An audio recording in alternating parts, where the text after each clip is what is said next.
Тачи, водещ на предаването "Изгнаници клети" по телевизия СКАТ, Михран Бохосян е роден през 1932 година в София. През 2006 година става автор и водещ на предаването "Изгнаници клети" в телевизия СКАТ. Добър ден, драги зрители!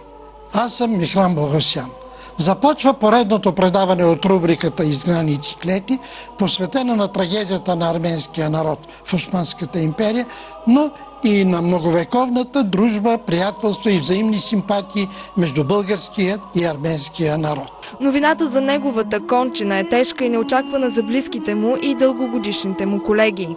За голямо съжаление загубихме един голям приятел, загубихме един голям арменец и мисля, че загубихме един още по-голям българин. Защото Михран Бохосян прие при сърце каузата за борбата за спасение на България. Той беше наш съратник в Националния фронт за спасение на България и това го прави още по-значим в днешно време. Много добър човек, рядко съчетание на прагматичния ум на инженер и конструктор с душата на поет, на творец, на драматург, театрал, филмов режисьор, автор на телевизионно предаване.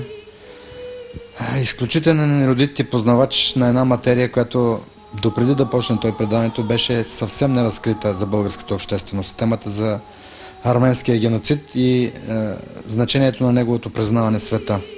Просто не мога да повярвам, че го няма нашия скъп колега и приятел Михран Бохосян. Пред очите ми е как буквално онзи ден преди предаването, последното, заедно с колегата Ненчо Ненов бяхме в стаята, си говорихме как си, що си, прегърнахме се, той отиде да води предаването. После си казахме довиждане. Дълги години Бохосян е главен редактор на вестник "Ереван". Автор е на няколко пиеси и книги, сред които "Арменската цивилизация", "Арменците в София" и други, както и художествен ръководител на арменския любителски театър "Сундукян". Погребението ще се състои в сряда, 21 август от 11:30 часа в арменския парцел на централните софийски гробища. Поклон пред светлата му памет.